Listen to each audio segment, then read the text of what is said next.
your gateway to digital transformation. We are an independent, vendor-neutral ISO IEC 1024 accredited certification body committed to helping individuals and organizations stay future-ready in a rapidly evolving world. GSDC is accredited by the Accreditation Board for International Certification Bodies, ABICB. For 10 years, we've certified more than 100,000 professionals across Europe, North America, Asia, and Africa, with our offices in Switzerland, the United States, and Singapore. Our programs are recognized by leading publications and podcasts, including Forbes, Tech Target, People Managing People. We offer 100-plus globally accredited certifications across emerging and in-demand domains like generative AI and emerging technologies, HR and learning and development, project management and agile Scrum, ISO and quality management, information security. Each GSDC certification is designed to empower professionals with confidence and help organizations stay competitive in a fast-changing landscape. Every certification is crafted with insights from 100-plus global advisory board members representing top universities and leading industry experts. Our certified professionals are trusted by 500-plus multinational companies, which help unlock better roles, faster promotions, and delivering cutting-edge expertise. We partner with 100-plus authorized training partners and 50-plus universities, supporting talent across all career levels, from entry-level to executive leadership. As a GSDC member, you gain lifelong access to interactive webinars, hands-on workshops, SME panels, and global summits. Join a vibrant community of 25,000-plus members and be part of our global events. Check our reviews on Trustpilot. We're trusted worldwide for quality, support, and impact.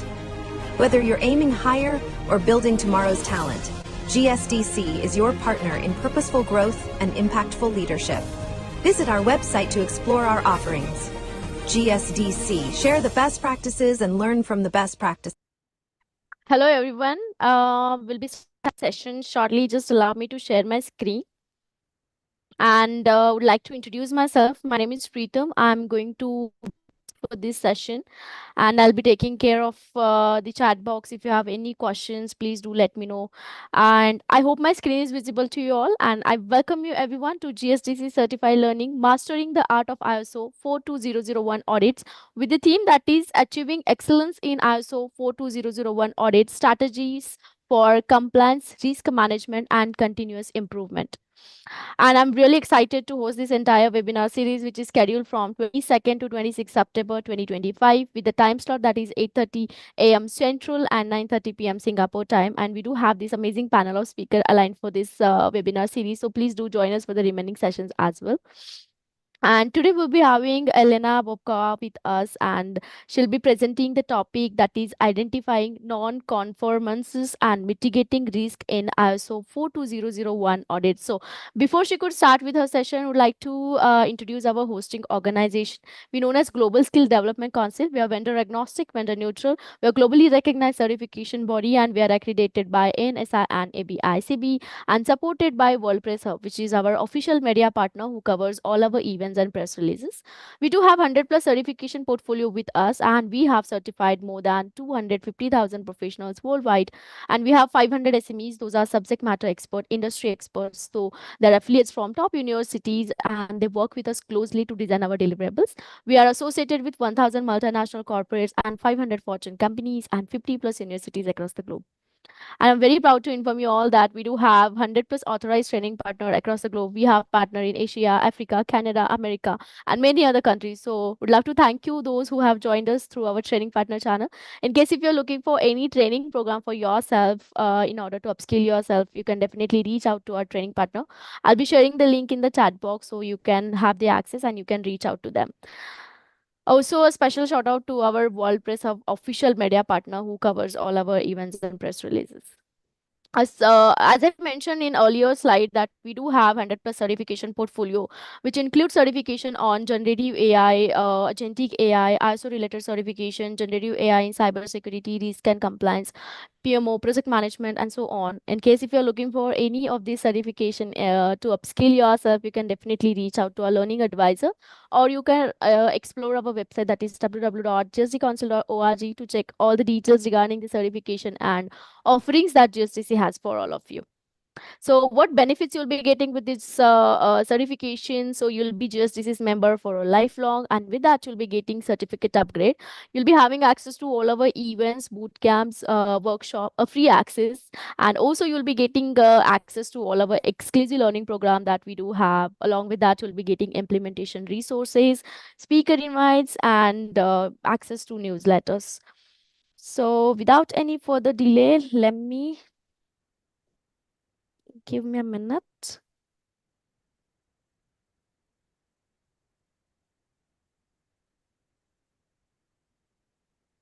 I'm sorry about that. So without any further delay, let me introduce our today's speaker, Elena. She is a global lead auditor, consultant, and speaker with over 25 years of experience in information security, compliance, and governance. Among the first qualified to deliver ISO 42001 audits and training, she specializes in aligning AI governance with established security and privacy frameworks. Elena has led hundreds of multi frameworks audit across sectors such as aerospace, defense, pharmaceuticals, and higher education. A seasoned educator, she helps organizations translate complex regulations into practical strategies with a focus on AI risk, data privacy, and business resilience. So it's delighted to have you, Elena, with us today. Thank you very much for joining. You can have the handover of the virtual speaker now. Thank you. Thank you, Prism. Thank you. Hello, everyone. I will kind of add to brief introduction because it was my fault, I didn't send it to Prism.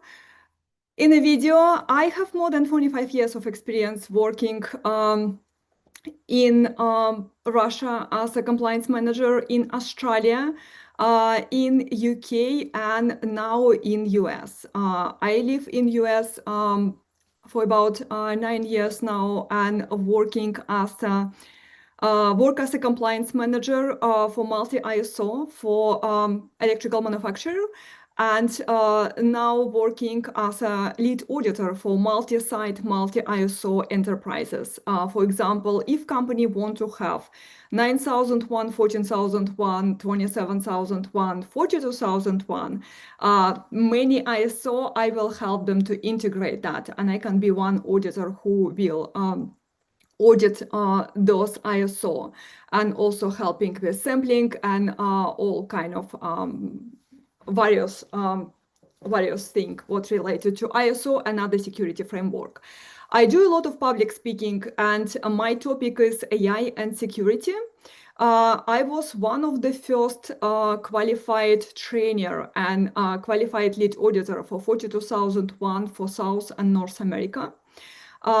It was 2 years ago. So if you can, let me know in the chat, what is your level of familiarity with 42001? Do you know the standards? Do you work with the standards? How well you know AI governance? Maybe you 9001 auditor. Maybe you are experienced lead auditor but never work with 42001. Maybe you're working already with 42001, you just want to know more. Just to kind of realign my presentation so everyone will be on the same page. Oh, great. Thank you, Lee. Lead implementer, I can see 27001, 42001, perfect. Certified lead auditor, that's great. That's great. Keep going. I'm looking in the chat. I really want to know what how to realign my session. So I will be comparing 42001 to 27001 and 9001. So if you're familiar with those ISO, if you audited them or implemented, it will be easy for you to kind of align, realign, and understand the place of 42001.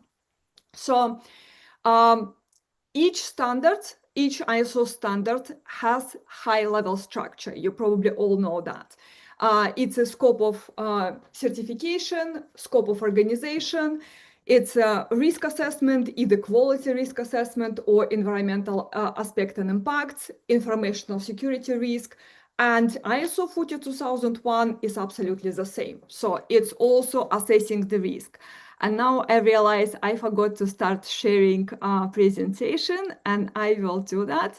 You see, it doesn't seem like I need that. I'm just can keep talking. So 42001 is similar to other ISO standards because of the high structure.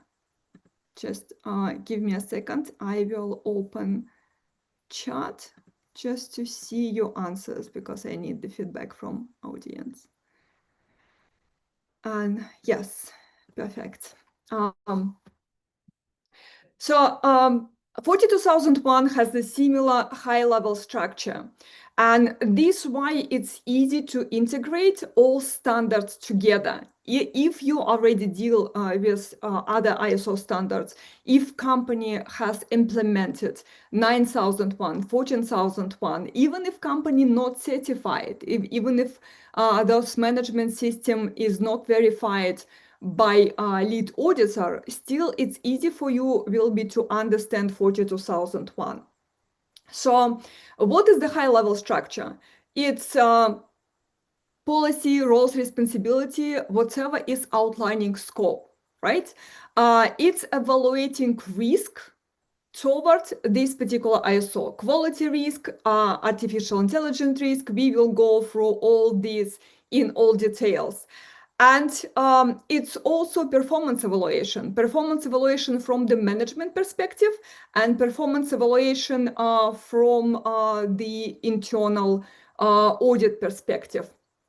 And it's continual improvement, the ability of company to adopt all ideas and continuously develop the management system. So most of the time, and this is the most often non-conformities what I see in 42001 audit and 27000 audit, and probably auditors who auditing for multi-ISO, they will support me. When company implementing more than one ISO, they keep concentrating only on one ISO. And 42001 also has that risk. For example, if company already familiar, if implementer familiar with 27001 informational security risk, the company will be most likely only evaluating risk what related to the data privacy, to informational security risk, in the sense of 42001. So that would be objectives from the informational security point only relatable to AI. But 42001 is much wider than 27001, because in 42001 and artificial intelligence, we have at least 3 types of risk. It's informational security risk when you're sharing data, and it's used as a training data for AI model, and you're sharing the private data or sensitive IP intellectual property from the companies.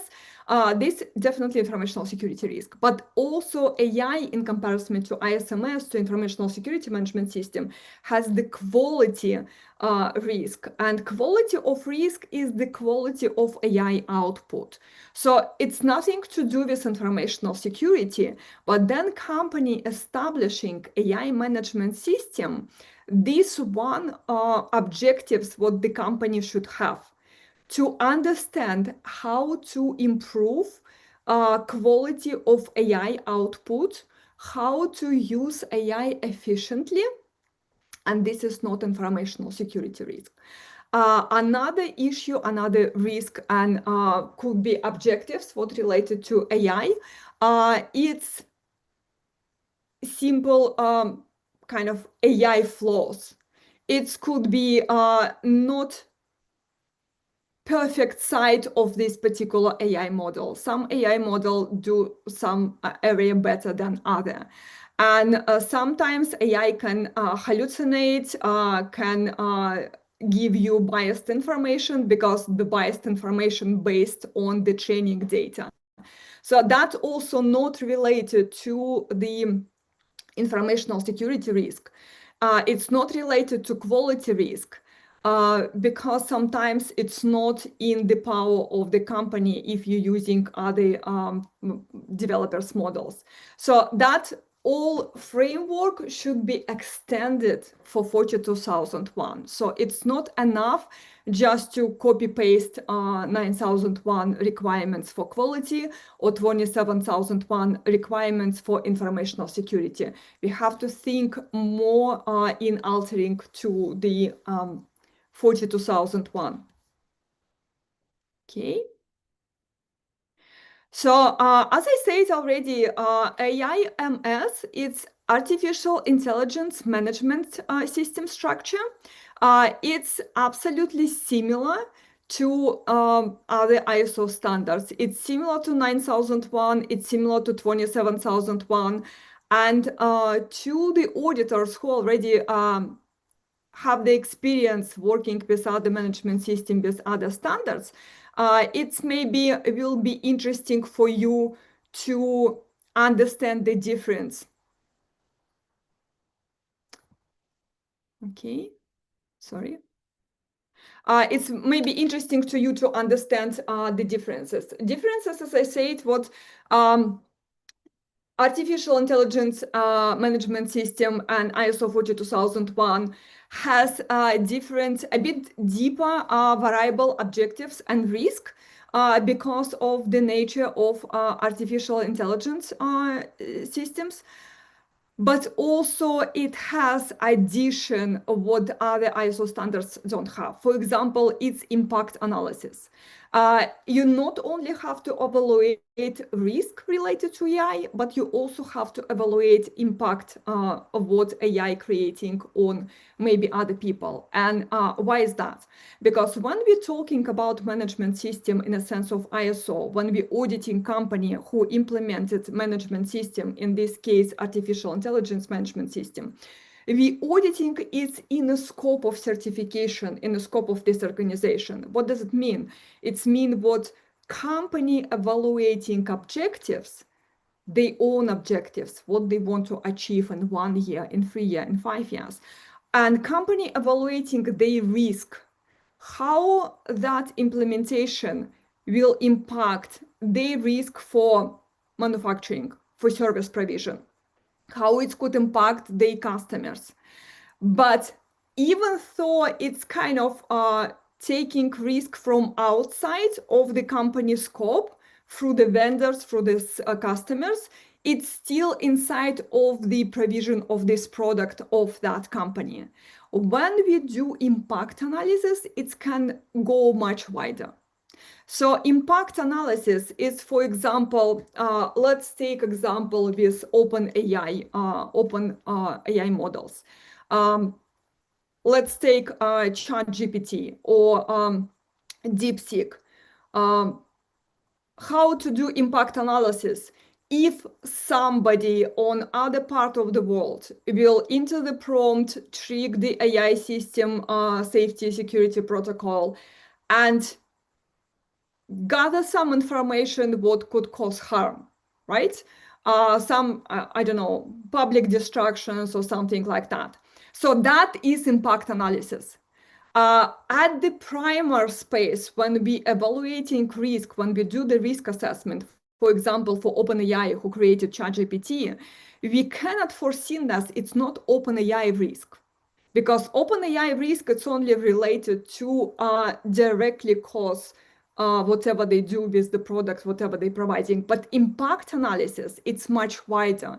It's where we're trying to brainstorm all possible variabilities, how this particular AI model, how this particular AI implementation can impact the world, can impact the separate people, can impact the society.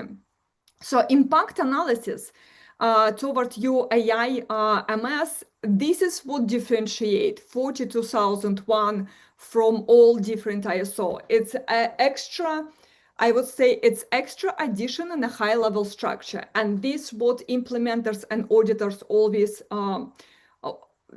have to think about, how to create that.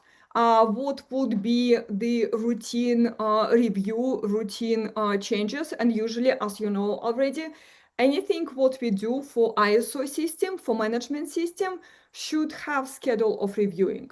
And we usually reviewing each document, risk assessment or impact analysis on annual basis, or if anything change, if company acquire another company, if company has the change in the product significant, so the impact of AI system will significantly change. So that would be the difference with the high level structure. And sometimes when I see company implementing 42001, that would be the biggest non-conformities, because this is new and implementers, internal auditors not always understand how impact analysis is different from risk management. So they basically do two similar documents, one risk register and another different risk register, disoriented on the customer. So it's kind of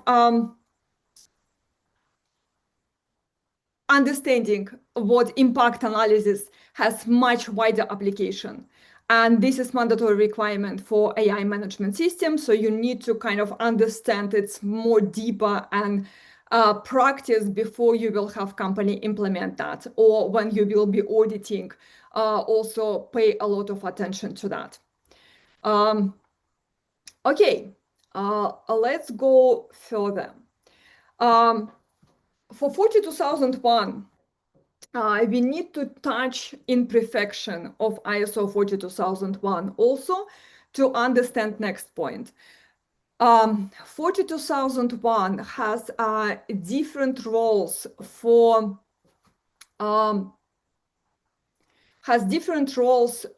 companies who are applying that. And those different roles, it's common nonconformities areas that we covered, AI gaps. Yes, that one. So ISO 42001 has a different roles for the companies. For example, the company who implementing AI management system 42001 can be just AI user. For example, a company does the marketing consulting, and all employees in that company actively using ChatGPT, OpenAI platform. They cannot even pay for that. They just decided by the policy of the company to use that. And they have certain company policy limitation, let's say, limitation what related to informational security for AI system. The company outlined what people who using, employees who using AI, they should not enter the company private data. They should not enter clients or customer IP or private data without the agreement into AI training data. That would be informational security limitation, and it could be quality limitation. When employees of such a marketing companies, they cannot sell or give customer output of that OpenAI without reviewing. So it should be human oversight, but still, this company in the view, in a sense of ISO 42001 system, will be AI user. It also will be impactful for the customer. It also will be impactful from the product services provision, but they will be AI user, which means they have, I would say, much simpler, less complicated risk management and impact analysis approach. the company also can be AI developer. And to be totally honest, the entire world governance, European Union AI Act, US National AI Security Act, and all AI Governance Act, if they're not declarative, if they're not kind of saying, oh, we have to use AI responsibly, but if you're not, there is nothing what we can do about that. That's declarative, so it doesn't tell you what it will be reinforced or how to follow the rules. So there is not too many AI developers in the world. The true AI developers who creating AI models, AI platform from the scratch, who entering the training data, who are altering, who filtering the training data, who setting algorithm, how AI model will be using training data and how it will be correcting training data, and kind of analyzing output, which is the most complex, the most complicated way to do that. So this is true AI developers. And AI developers probably about 30 major most known in the world, and about 160, 180 secondary AI developers in the world, who also have at some point partnership with not OpenAI or with other primary AI developers. They adopted the AI platform on some level, and they changed that. They either improve that or they join it with their own application. So this is secondary AI developers, and there is not too many of them. So statistically speaking, thinking what you will be auditing the AI model developer primary, or you will be implementing them single-handed, it's not likely, but the entire governance, the entire national governance somehow counted on those big AI models, and it's leave AI users absolutely kind of without any sensible governance tools. And 42001, this one of the those governance tools, what has its kind of imperfection. And between AI users and AI developers, we have also AI providers. And AI providers right now are massive. AI users also, almost everyone AI user, but AI providers now is massive.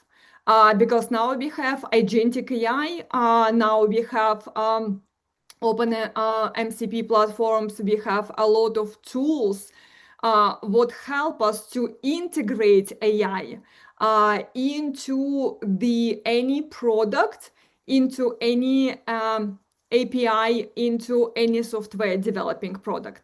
For that, you don't have to be AI developer, but you have to be able to integrate the AI solution to your product. And this where we have a flaw in 42001. And I'm not even sure what this flaw can be resolved. So the problem is there is not really defined line between AI developer, AI provider, and AI user. For example, if we're helping to implement 42001, a small startup, a small company who has like a 10 software developing geniuses who are integrating some very smart AI solution into their software, they providing their own training data, they somehow altering that, and they using that to integrate it to another product. So they're selling not itself that product, they're selling the solution what can be integrated to different products. So in this case, this small company will be AI developer, will be AI provider, and AI user. What does it mean for you?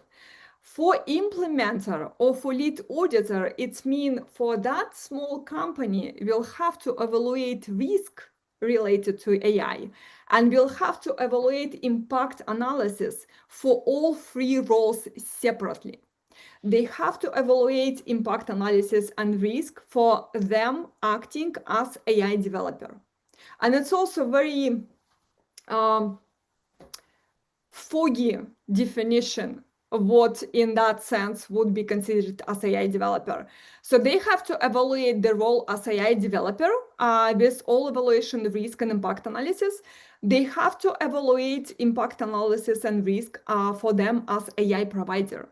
And because they also AI users, they have to also see how as AI users they act and how they can mitigate risk and how it can impact world if they're using that particular or other vendors AI with their additions.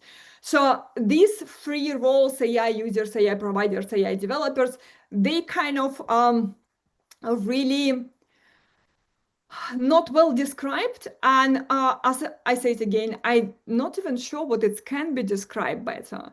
So maybe we have to deal with that.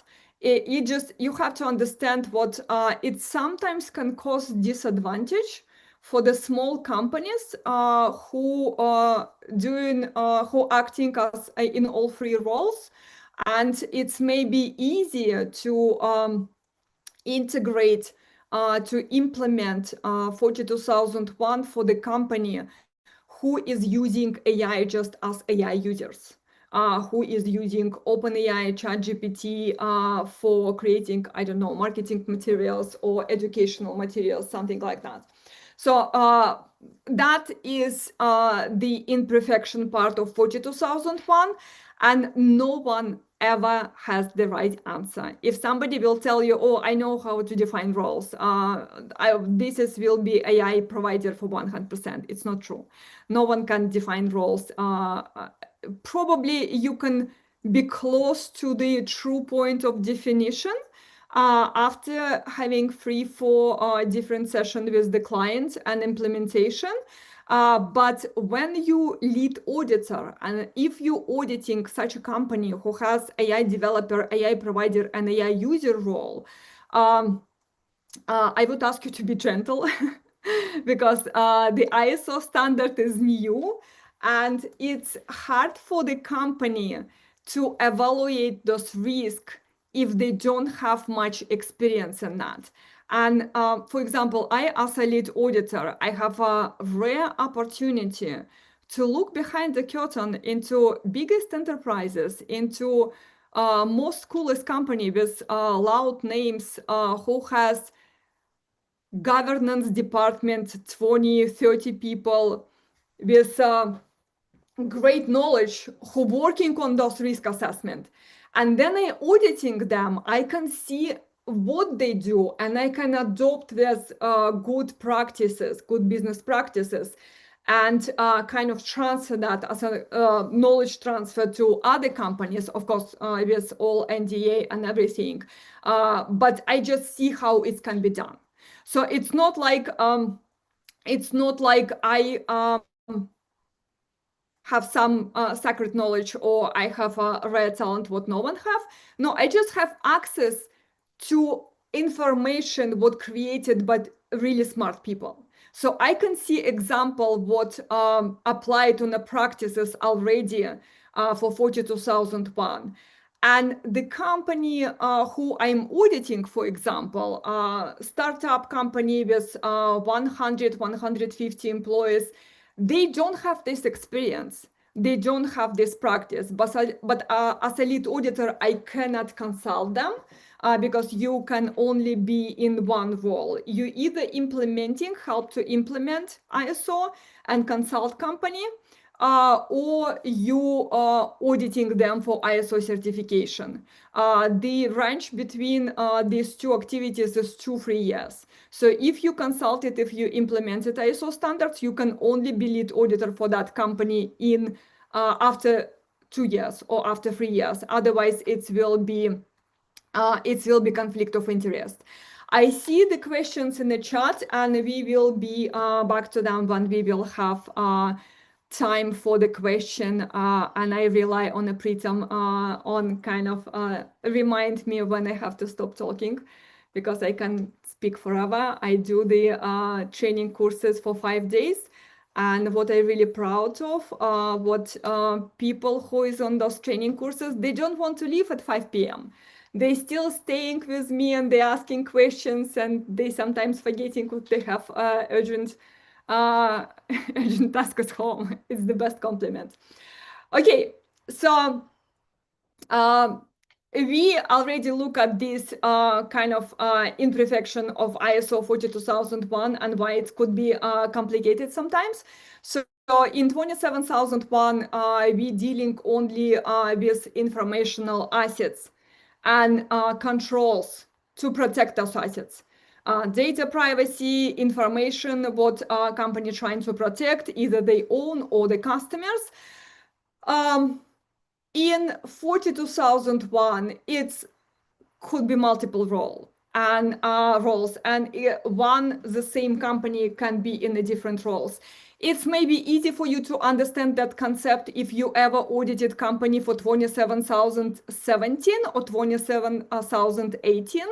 It's data privacy and 27,700, I think. So it's a data privacy. One company being certified for data privacy, yes, 27,701, thank you so much. And the company can be in the 2 different roles. In the 2 different roles as a data processor, data controller, and the company can be in these 2 different roles in a different part of the processes. So you have to define the process flow when company accepting information, then company storing information, and each this stage can deviate the company roles as a processor and controller, and this will impact your risk evaluation. So that's pretty much the same. With AI. So it's kind of adding complication to the risk assessment and impact analysis. And the quick analogy can be the user of AI, it's a driver. So you're driving car, you don't know how it's work. You have a driver license, but you can navigate the car. You don't have to be able disassembly and assembly engine, but you know how to drive it. You advanced user. So you're using the car. The provider of AI, it's car rental company. It's the car rental company who understands the kind of ability of each car model, truck, sedan, off-road, and it's providing car to you. And you can use all benefits of this car. And of course, AI developer, it's a car manufacturer. So the car manufacturer, they design, they developing, they testing the car, and they also can impact safety or the risk what this car can pose on the world, on the people.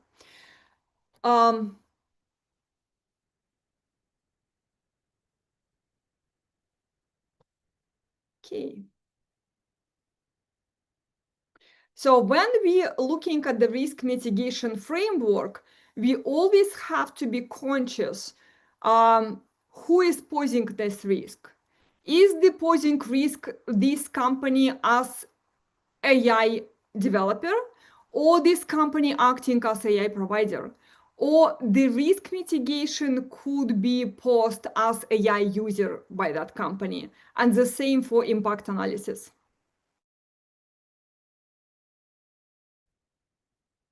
So this is also kind of the general non-conformities what related to all 42,001, 27,001, and 9,001, 20,000-1. I'm certified, qualified for I think now 17 different ISO as a lead auditor, and the biggest what I audited, I was auditing company for 8 different ISO at once. The company with multi-sites, a lot of different sites. So when you're putting ISO together, you have to differentiate each ISO specialty comparing to other ISO. So when you're auditing company, they would not have only risk assessment in relation to quality and nothing what related to the particular informational security. The same with objectives. If I'm auditing 8 different ISO, I will be looking for 8 different ISO objectives. I will be looking for 8 different ISO risk assessment. And when we do risk assessment, when we auditing risk, the biggest and most important part of the risk assessment, which a lot of companies forgetting about, it's not only evaluate the risk, it's describe the rules of prioritization. Because if company has 55 urgent and high priority critical risk, it means they did the bad job, because you cannot prioritize 50 different risks. You have to prioritize at least 3 or 4, and it means you have one extra step of criticality. Let's say highly critical, critical, high risk, medium, low, and accepted risk. So the point is, when you evaluating risk posed by AI, you have to think on impact on risk analysis, and you have to have risk matrix. Risk matrix would clearly say on what particular risk you're working right now. And those risks should be applicable to your company, to your product, to your services, and should be relatable to objectives. Because sometimes company not updating risk, they're choosing absolutely different objectives, and the risk reflected the objectives what they have 5 years ago. So the containment and immediate response actions should be only related to 2-3 top high critical, high priority risk. And in this case, I can understand the company using their resources wisely, responsibly, because if company has only 50 people and only 2 people working on the compliance, on the risk management, they cannot put 2 people on an urgent 50 high priority risk. So it's not working like that. It's mean they didn't evaluate risk thoroughly, and they didn't understand the likelihood and impact of those risks. The same related to impact analysis. So the mitigation should be related to high criticality, high critical risk, and containment only should relate to the high risk. Corrective actions. Corrective actions has a really interesting specific for AI, for AI management system, especially for AI developers, especially for AI providers.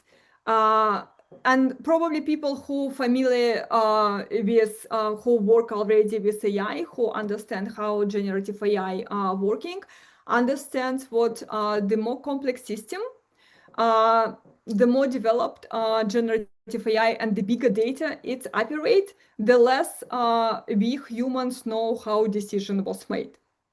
We can oversee, we can evaluate the decision, what AI provided to us, but root cause mean how that decision was made.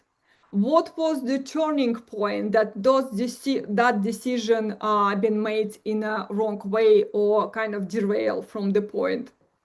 And because of that, root cause analysis is really limited for AI, and it's limited with 2 particular sides.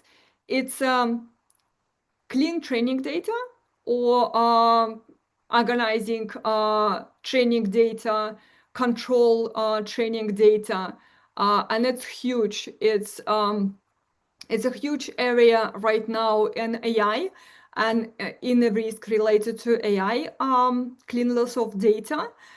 If company telling to you what we have no problem with data, we have absolutely perfect clean data, and we don't have this risk, That's probably they don't know 90% in that area. They're just in denial stage. So the training data and the cleanness of the company data is a huge. And this is one huge part of root cause analysis. When you're looking at the corrective action and then IIMS company providing you corrective action and root cause analysis, they have to encounter training data. Training data collection, training data cleanliness, what they input in AI, how they design the input in AI.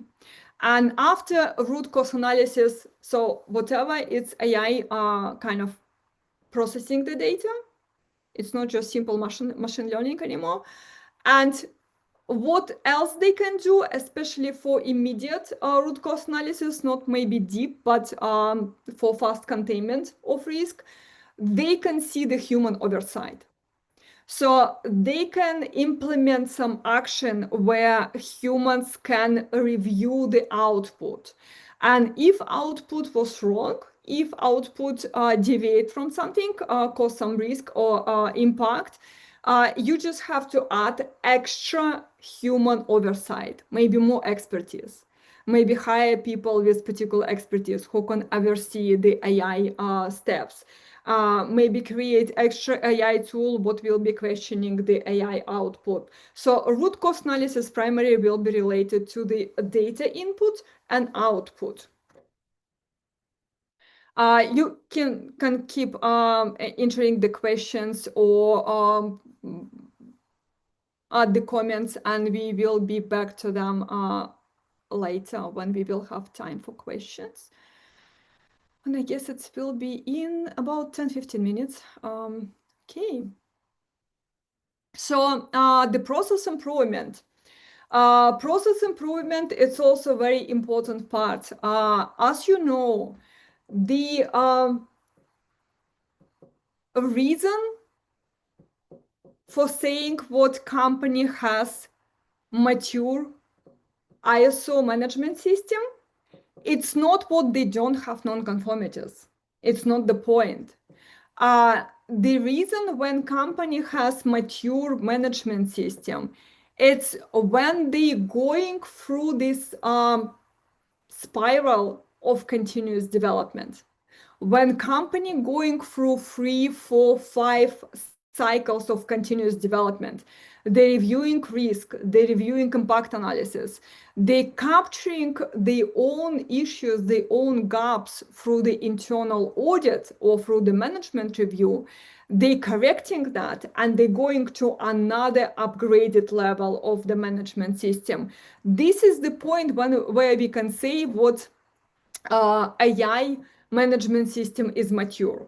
Of course, because it's recently implemented, it just fresh release of the standards, we cannot say what company can have mature management system after just 6 months of cycle. So it needs to be time to go through that, but the process improvement has a lot of to do with that.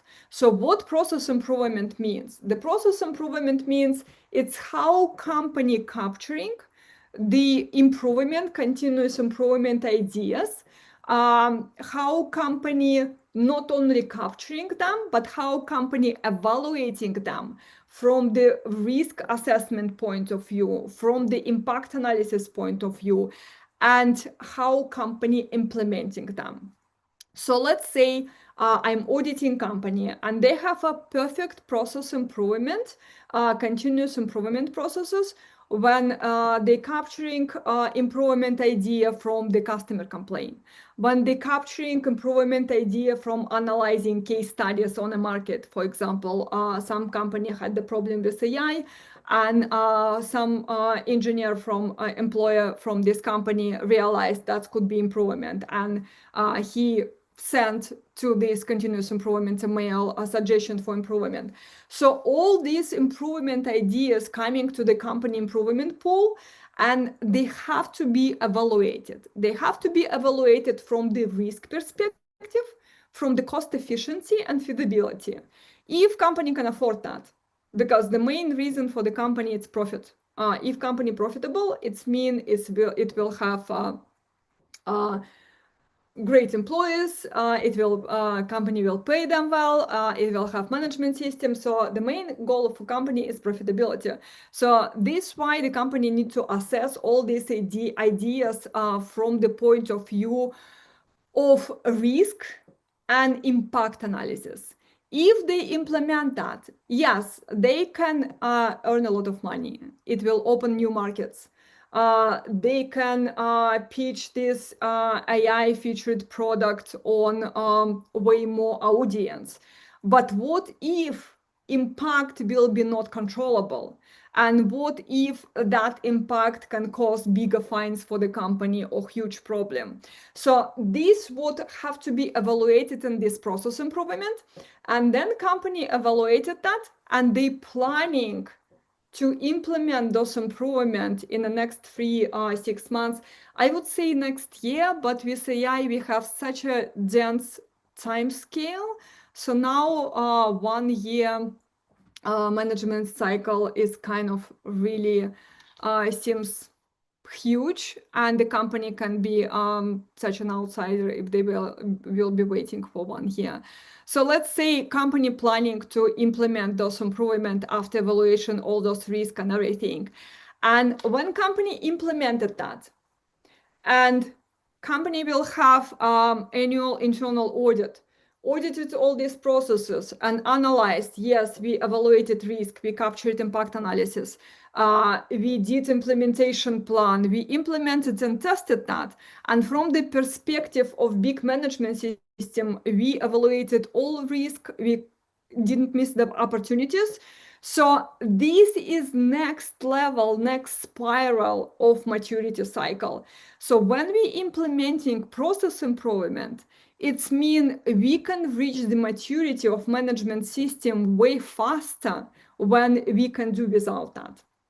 So the process improvement allow you to mature management system to test the system of the company way better. And I would really recommend you the book what called Thinking in System, Donatella Meadow. And it's how the open and closed system are working through the feedback loop, through the leverage. And when you will read it, you will see ISO system in all different way. You will understand what the company should build the system, what withstand any impact, any problems. Okay, another part what I wanted to cover, we come to the close to the last slide, but there is a few ways what I really want to share. So the difference between 27001 and 42001. These two standards, from my perspective, from my lead auditing perspective and implementation, company mixed up a lot. So when company has already implemented 27001 standards, they put 42001 on the same rails and don't see the difference. Even if they do AI impact analysis, they still kind of don't see the variabilities, don't see the difference. So I will highlight it for you. And if you are lead auditor or implementer, I would really recommend you to kind of write it down to remember. So 27001 and 42001, they both use the same high-level structure. They both use risk assessment. But in 27001, Annex A controls, the mandatory controls. You maybe don't have to use them all in comparing to 2013 section. 2013, you had to justify exclusion. Now you don't have to justify exclusion of controls, but it has to be clear from your risk assessment. So the statement of applicability have to connect to the risk assessment. But if in the risk assessment you don't have certain risk, for example, environmental security, you don't have those controls, and it's kind of risk assessment justify exclusion of those controls. So in that way, 27001 Annex A, it's a mandatory control checklist. You still have to think if that control applicable, if that control covering certain risk what we evaluated in risk register in risk management process. So in 42001 Annex A, it's more like a guidance. It's more like examples of how you can apply, how you can practically use the 42001 clauses. So the 42001 Annex, it's not mandatory. It's more like guidelines how to apply the main standards. It's provide huge help with impact assessment. It's help you to apply transparency and oversight of the AI output and monitoring. Again, the difference with 27001, it's impact analysis, and different with 27001 is three roles: user, provider, and developer. And if company define in a scope what has all three roles, you have to keep in mind what all documents, risk management, risk assessment, impact analysis, have to reflect all three roles when company acting in the same processes in different roles, like different personality, like company bipolar or something like that. So you have to think in two roles for risk assessment. Another very important thing is to kind of, now when I told you all about 42001, its application, most often non-conformities, I would tell a bit kind of appraisal why it's so good.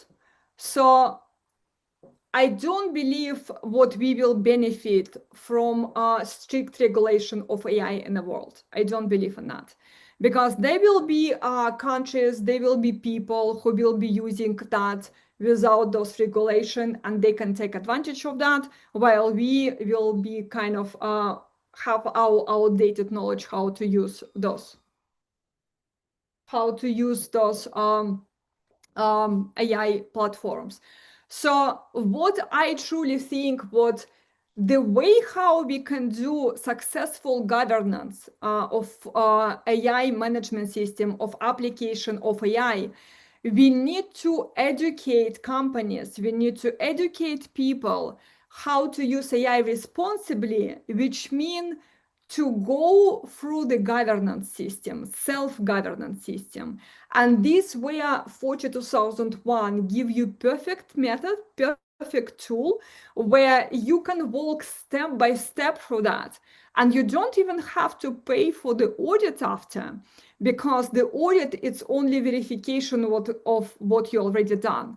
I know a lot of companies who implemented 9001, but they never got certified. They say they don't need it. They just use benefit of the standards. And you can implement that to better understand risk management and impact, and to kind of see your company developing in this complex AI world. So the 42001 absolutely best for that. And the earlier you start, the further you go, after a certain time of going through this cycle of maturity of management system. And maybe in the time, maybe in a 2-3 years time, you will decide to certify the system. And I truly believe this how implementers should sell their services. You have to tell the company, first, I will tell you what 42001, how it can help your company. You don't even have to certify. You don't need certification. It will just help you guide through this risk and opportunities. So you will first tell them what benefits they can have from 42001, just from reading the standards or just from consulting with implementer.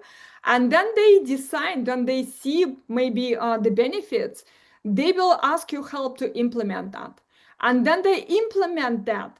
They have to already see the benefits, because they brainstorm the impact analysis, they brainstorm the risk, they already look through the continuous improvement and through the opportunities. And after, you can help them to implement it for the certification sakes, where it will be the mandatory, probably regulatory environment, which honestly I don't see any right now, where let's say any of the customer, even military, who is really strict on that, who can say, oh, we will not be working with you unless you will have this and that compliance. So I didn't see any example of that, but maybe it's because we don't have this set in stone, likely, I think. We don't have, luckily, set in stone and strict AI governance system. So it's not mandatory right now, but it's only means what company missing opportunities. I know the companies who simply banning AI from using by the employees. And I seen a lot when company allowed to use AI but didn't tell how to use it responsibly. So I truly believe through the education and through the implementation for the companies, we can make more impact on the world. We can provide more benefits rather than we will be waiting on some government. Tell us what to do. Tell us what to do with AI. Tell us when it will be safe. No, we don't have to do that. We can manage it on our own, and we can provide the education, help companies to navigate in that world, evaluate the risk, evaluate the suppliers. You have no idea what impact, what leverage big company can have just through the leveraging supply chain. For example, imagine the huge company, huge brand. I audited Ford Motors, Stellantis, Chrysler, Lockheed Martin. I personally consulted Tesla and Canada Trade Minister. I audited a lot of companies with big cloud names who has a perfect, absolutely amazing management system, and they have 200 sites over the world, maybe 1,000 or more distribution centers. So imagine if that company has the policy where it says all our suppliers should have 27,001 certification or AI or 42,001 certification. All our suppliers should do AI impact analysis and provide it to us. And all these 2,000 distribution centers, 200 sites in the world, they will communicate that to the supply chain, local supply chain. It's huge. And if those companies will be leveraging supply chain in this way, it will do more impact rather than any separate government would do some kind of abstract regulation, what doesn't mean anything, what not even reinforced or not applicable to most of the companies. And it also can go from the other way, from the small company to back to the top.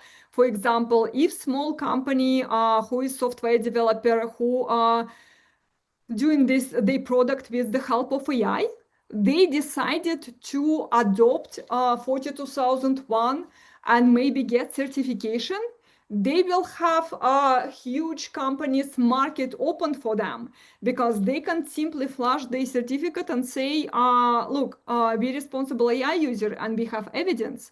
We don't even have to provide you kind of detailed explanation because we implemented that, we've been audited, here is our evidence.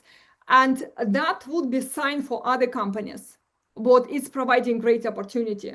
Yes, you're using AI, you're not hiding that, but you're using it responsibly, you're using this efficiently, and this is why your services are such a high quality and low price, for example, comparing to competitors. So these are where I see impact to the world of 42001 and self-governance. And I think on that, I finish my presentation and let's go through the questions.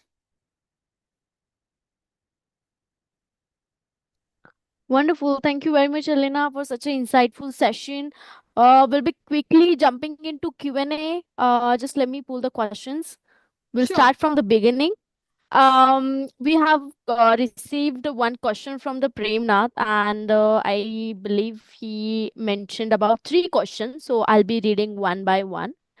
So first of all, he's saying nice, insightful session. I have some questions for you. Feedback. One is, how do we cater third-party risk of AI implementation for an organization? Example: implementing Copilot in organization as an enterprise chat bot. Then there is a second question. Do you want me to read it? Let's start with this question because I will forget the first one. So that's really interesting question. So first, I want to kind of propose companies do not assess the risk for the entire company overall. For example, in a Copilot, company has different categories of users who using the chatbot, who are implementing the chat, who you implementing chatbot for. For example, company has a marketing and sales team, and marketing and sales team usually operate with public available materials. So they will post those materials outside anyway. And Copilot, for example, or any closed enterprise AI system, they have their downsides. So they highly secure because they're not exchanging the training data with outside system, but at the same time, they kind of stupid. Because when a company adopting Copilot, it stopped talking to the other outer world. It's only training on a company training data. And company training data in a silo, never good. It's using different terminology, it's using different sites. It also has a really limited language and really limited math examples.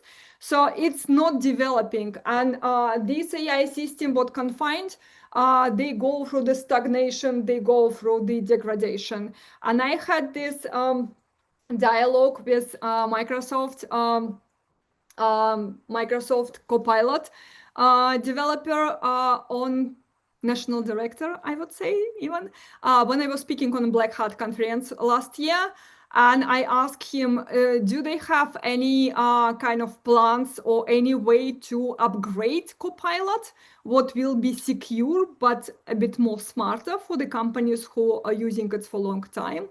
And he said what they honestly don't see as it's a cost-efficient step, and they don't have the workable solution for that.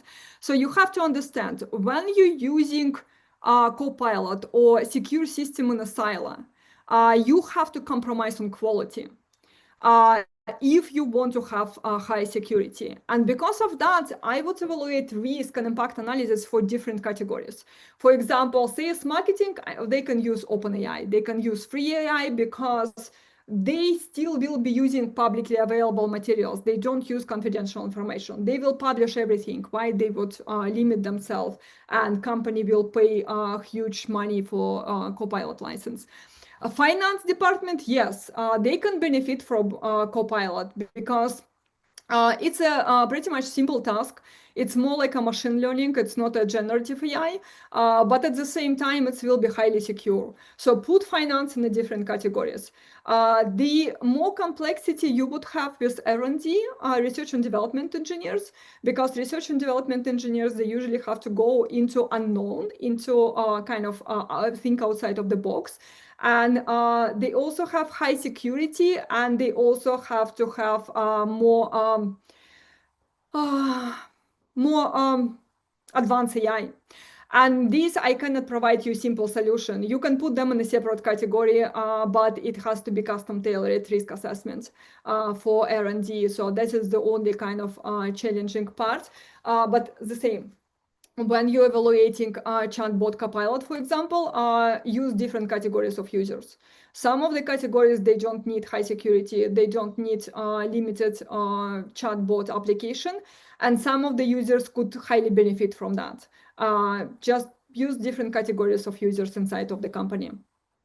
And the second question? Yeah, sure. What is the applicability of this standard? Will it be applicable for organizations who implement AI or develop and deploy AI-based models? Yeah, so ISO 42001 can be applicable almost for every company because of these three different roles. So when company developing AI models, when they implementing that, then they are acting as a provider, they most likely will have all three roles as a developer, as a provider, and as a user. Some of the companies, small sole proprietorship, one person can implement 42001. I do risk and impact analysis on my small chicken farm.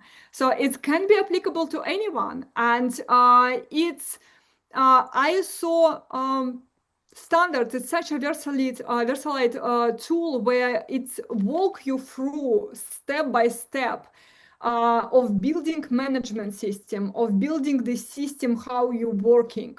And it can be applicable to any companies, any size. Wonderful. Should I go for a third question? Yeah, absolutely.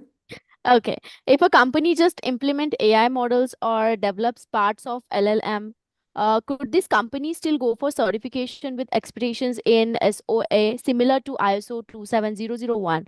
Can such companies address all applicable controls of ISO 42K? Please advise. Sorry, don't understand the question.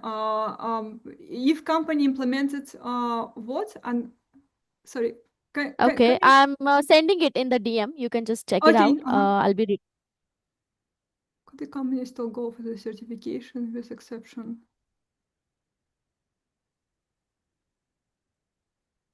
Yes, absolutely, absolutely.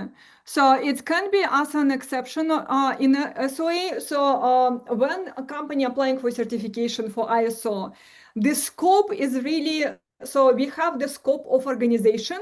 When company implementing ISO 42000 and 27000 standards for the entire company applying all controls, all risk and everything for all sides. But when company applying for certification, company decide narrow scope, and it's called scope of certification. And scope of certification can be really narrow. It can be 1/10 or half of the scope of organization. And company, let's say, we only certify AI model and AI developing team what related to this particular product. And it's only 10 people in our 200 people organization. So the company will have limitation of scope and only will applying controls related to that product and to that 10 people. And even though this company implemented already the entire AIMS, artificial intelligence management system to entire company, that would be scope of organization. So scope of certification can be much narrow. It will be stated in a certification, but it can save company tons of money, especially if company has 9-10 sites, and it's better to limit the scope for certification. I would really advise that.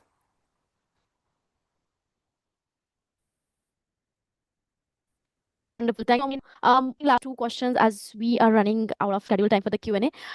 So I request all the participants, in case if I miss any question, of course, I'm going to miss some questions. So I request you all to please do reach out to Elena. I've already shared his LinkedIn profile link in the chat box. I believe she's more than happy to help you all with all the questions that you have in your mind. So yes, the question we got from Abhijit, are there any tool that you recommend for review of algorithms for bias? Thank you. Thank you. And I have a lot of articles on my site or in LinkedIn. You can read pretty much all questions what you ask they answer it in some of the articles. It's really hard to navigate sometimes them in LinkedIn, but you can look at my website also. Thanks, Wonderful. everyone. Thank you so much. Thank you, Alina.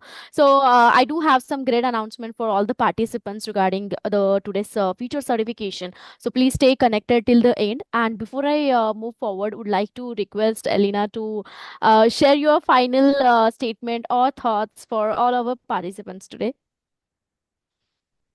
I would remind everyone what we can make a huge impact on the world through the small company, through the education, through the promoting ISO certification. We can be experts in earning money, but we also can help small businesses in a self-governance. I would really advise everyone, do not forget about that, because now we're living in a time when even one person can make a great impact. Wonderful. Thank you very much, Alina, for amazing session again, and thank you very much for covering almost questions. But again, I'm really sorry if we are missing any questions. Please do reach out to Alina. She'll definitely help you out all. So here about the announcement that we do have the certification, and we are providing the amazing discount, which is 20% discount. You can use this promo code audit20 to get an amazing discount on these two certification that GSDC has for all of you, where you can opt out for the certified ISO 42001 2023 lead implementer, and another one is lead auditor. As these certifications are lifetime validated certification, which comes along with the learning resources, where you'll be getting a lot of case studies to work on, e-learnings and book of knowledge. These certifications are lifelong learnings, which gives you learning flexibility, and you'll be getting chance to connect with our training partner channel, and you'll be having opportunity to work on the capstone project, that is real-time AI simulation practice. So do grab this opportunity. I've already shared all the details in the chat box, the offer details and the link. You can just check it out. Also, this is regarding the utility tool, and for this the code is August 100. This utility tool will help you to enhance your LinkedIn profile score, your AI skill score. So do grab this opportunity, go through this tool, and check it out. Use this promo code also to get 100% off. This is only for our webinar attendees, so check it out. And I'm happy to announce that tomorrow we'll be having another session, that is the third session of this webinar series, with Antonina, and she'll be taking us through the topic that is mastering audit planning for ISO 42001 compliance. So please do join us. That is happening on 23rd September, 8:30 a.m. Central and 9:30 p.m. Singapore time. Also, we are running this another AI tool challenge for 28 days, and we have almost done with previous challenges, and we still have some remaining challenges as well. So please do join us, as we'll be having this incredible panel of AI expert who will be giving us a demo on AI tools with practical walkthroughs. So please do join us for the remaining session. The time slot is 10:30 a.m. Central and 11:30 p.m. Singapore time. Also, you can refer your friends and colleagues to our session, and by doing that, you can earn rewards that is worth $400. And also, by referring people to our session, you're already taking a step ahead and becoming a thoughtful leader, and you are enhancing your credibility. Also, top 3 winners will be featured on the GSDC Wall of Fame. So we do have these 3 winners. Let's congratulate to them. They have referred maximum people to our this session, and we'll be definitely announcing all the winners at the end of the webinar series. So you still have a time, and you can still refer maximum people to our session. And also, if you want to be speaker for our upcoming events, you can definitely reach out to us, as we do have platforms like Learning Capsule, webinars, and the podcast. And we would love to connect with you all over the social media. You can scan this QR to connect with us over the LinkedIn. You can check our website, that is www.gsdcouncil.org, to get more information and details regarding the certifications that I've mentioned earlier. Also, you can reach out to our learning advisor. I've shared the link in the chat box. You can check it out, and please do connect with us over the WhatsApp group to get daily update on the event and webinar. And do not forget to share your reviews over the Trustpilot. I have shared the link in the chat box.